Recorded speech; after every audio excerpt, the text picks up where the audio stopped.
City Council is set to debate additional parking fees. Another threat closes St. Pat's High School for the day. And the Assembly of First Nations has elected a new national chief.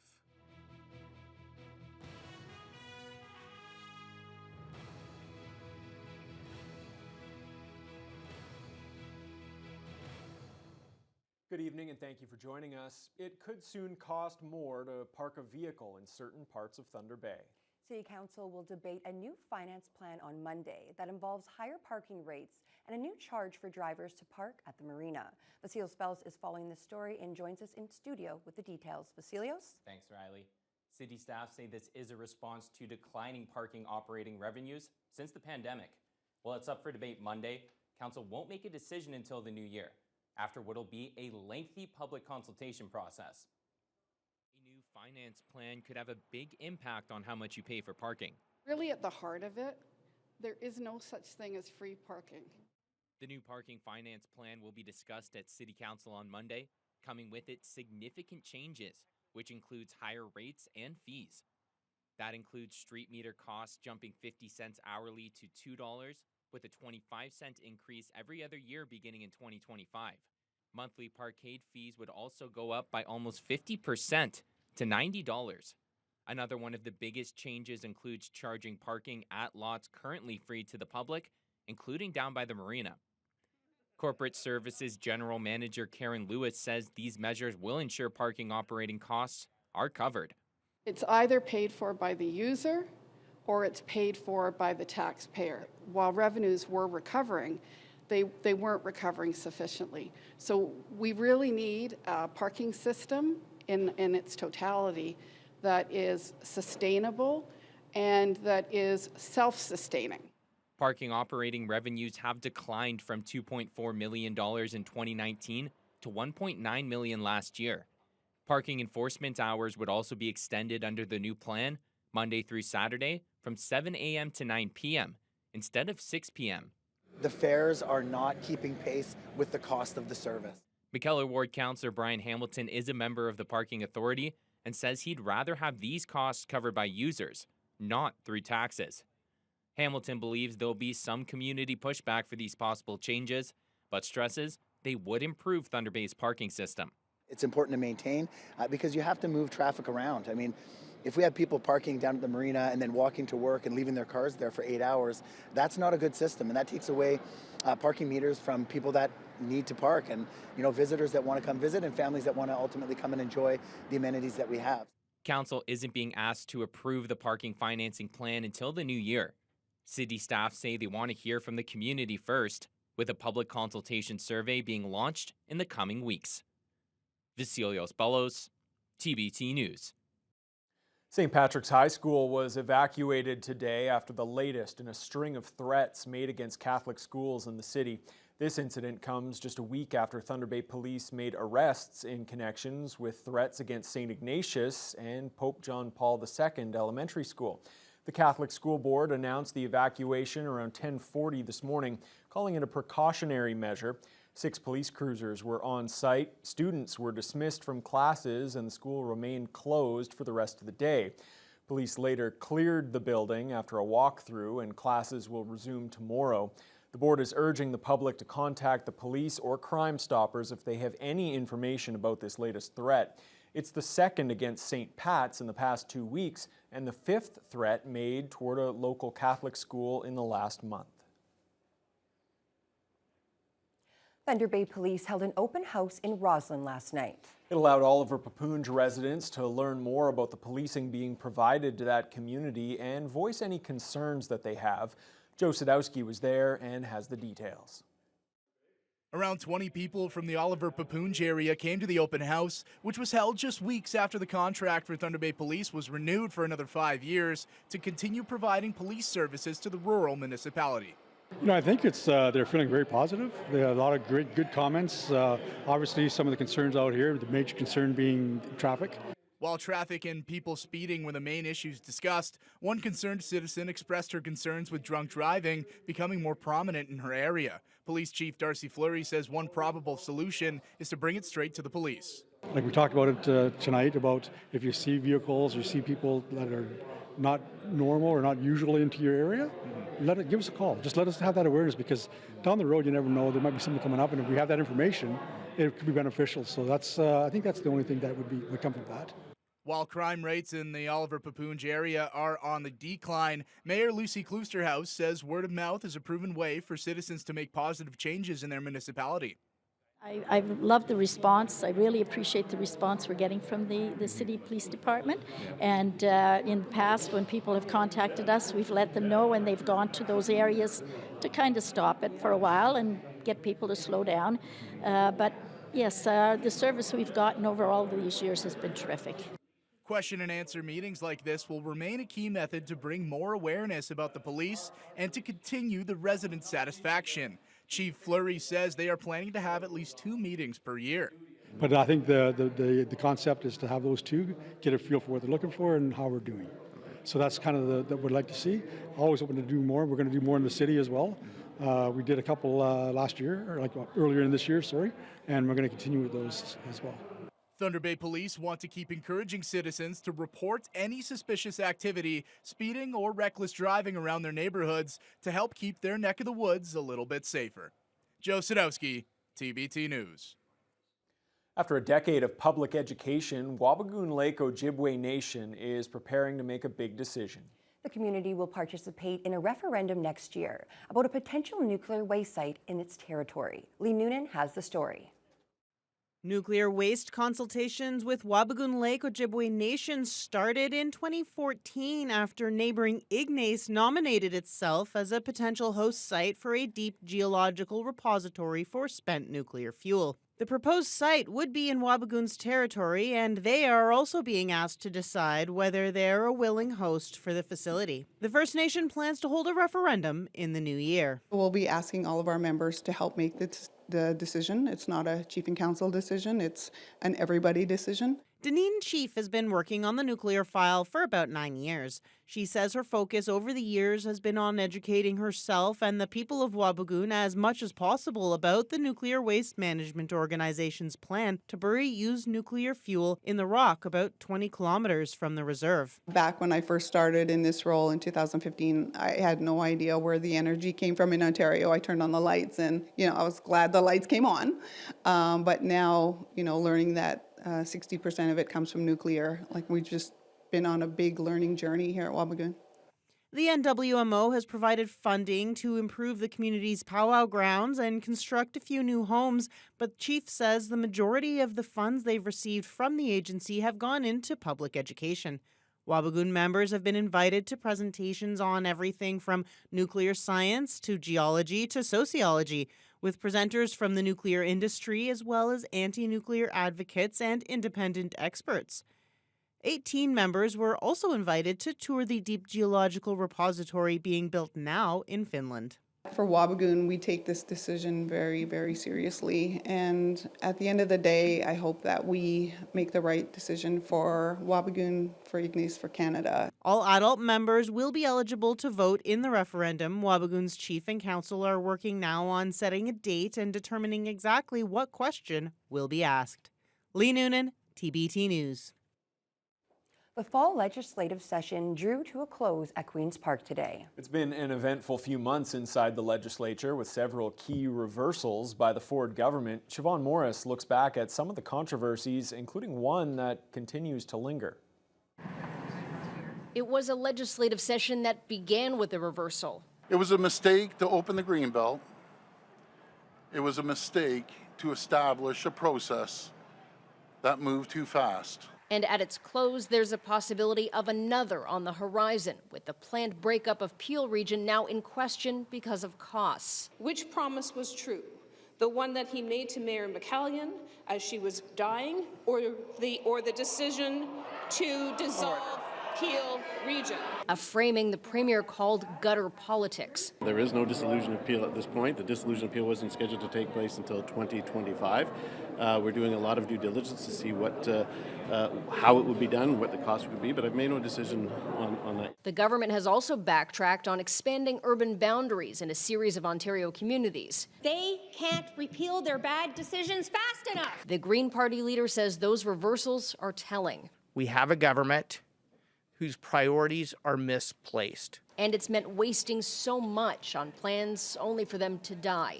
That was time and staff resources and money that could have gone into approving housing development, could have gone into building more homes that people could afford. Costs municipalities are starting to tabulate. Siobhan Morris, CTV News, Toronto. And MPPs will now be away from Queen's Park until after the Family Day long weekend in February. For the first time since the onset of the COVID-19 pandemic, Superior North EMS held a recognition ceremony last night. EMS management and staff gathered at Goods & Co. Market on Red River Road for the special celebration to honor veteran paramedics and welcome new recruits. Among the festivities, attendees got to see Superior North's new recruitment video to attract recent graduates. Chief Shane Muir handed out special lapel pins for employees marking 10, 15, or 20 years of service. He says those longtime paramedics make a lasting impact on the new staffers. Oh, the wisdom being passed down by the veteran paramedics is essential. It's a lot of nuances to the job. You can't learn everything in school, and a lot of that is based on experience. So that experience gets passed on by actually working with these long-serving professionals. And that information is vital to serving our community and really obtaining the skills that's required as a paramedic. A lot of the real learning is on the road. So myself, being a part-time employee, we're working with all the full-timers and working along some of these medics who've been here for 20, 30, even 40 years, listening to their stories and their tips and tricks and how to make this job a lot easier and go about the day-to-day duties has been a great pleasure to learn from them. The 5th annual Novemberger has come to a close, and this year's campaign smashed records. More than 22,000 burgers were sold last month in support of the local United Way.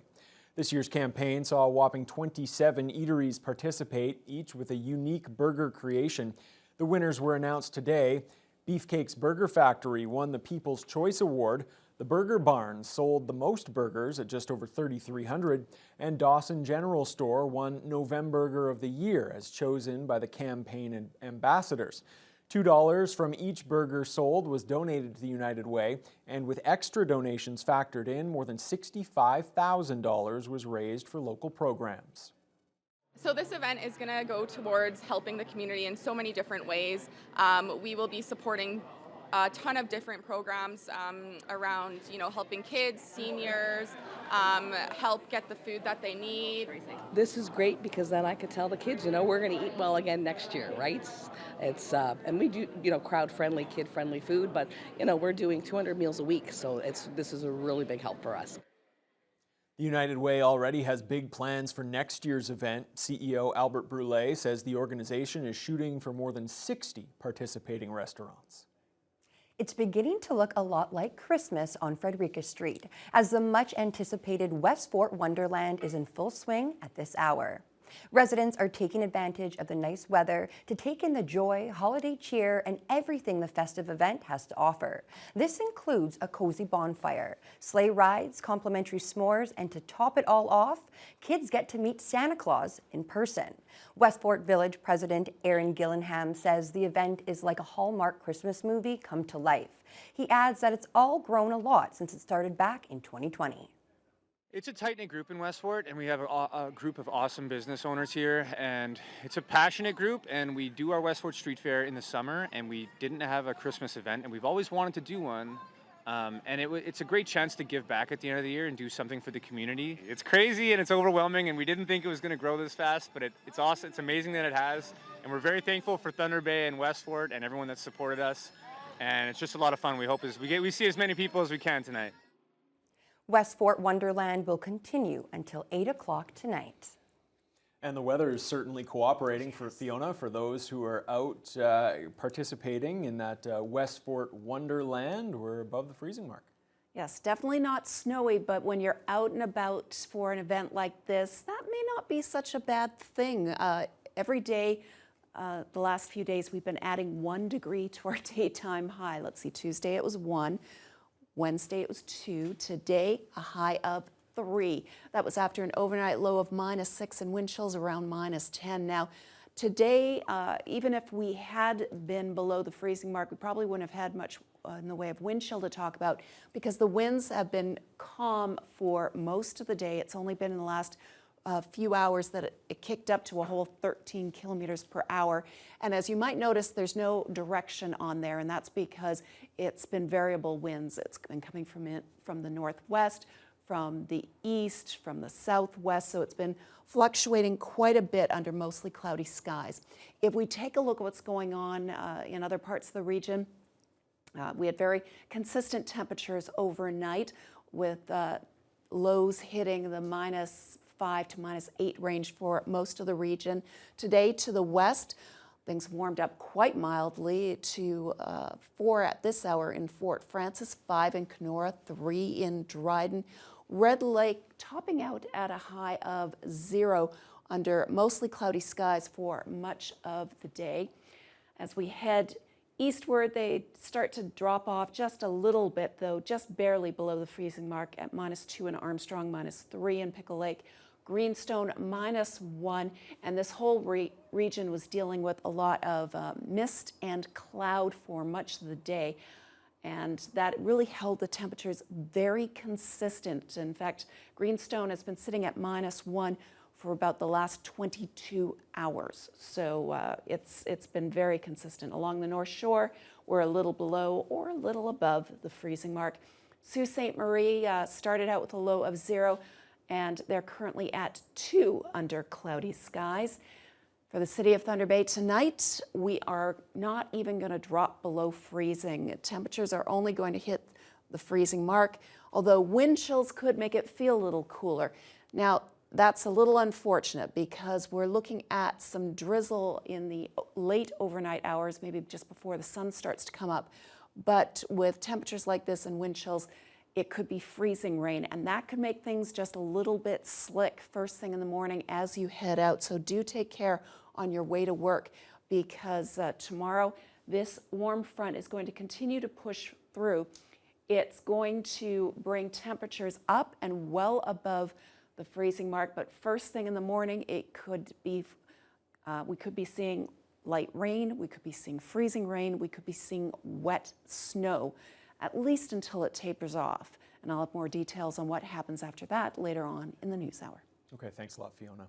Well, it took longer than expected, 6 rounds of voting over 2 days, but the Assembly of First Nations has elected a new national chief. We'll show you who right after the break.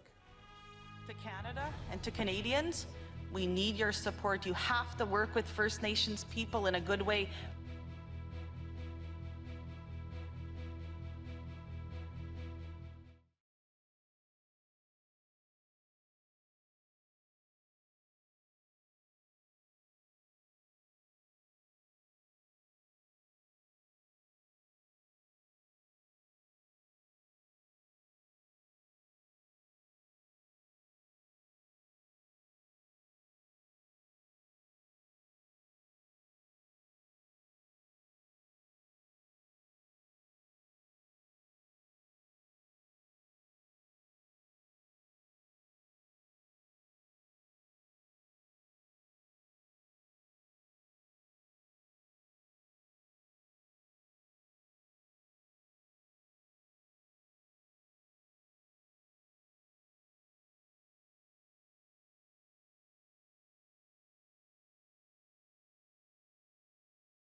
After 2 days of voting, Cindy Woodhouse has been elected as the new National Chief of the Assembly of First Nations.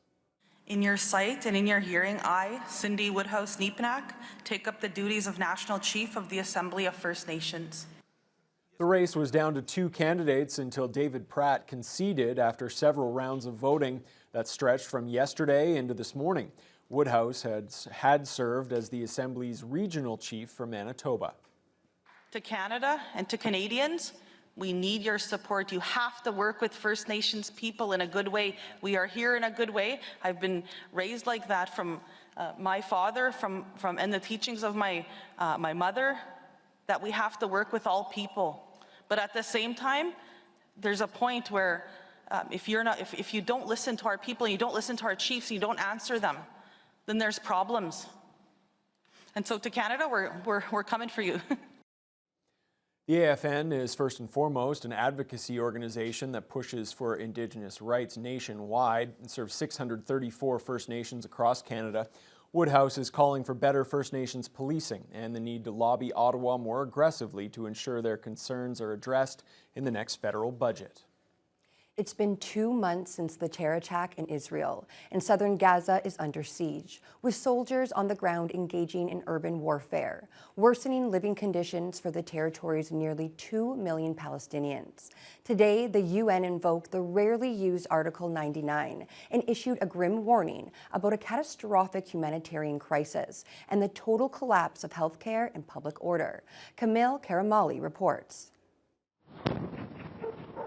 A massive explosion rocks southern Gaza. Israeli forces pushing the battle into the territory's second largest city, Khan Yunis.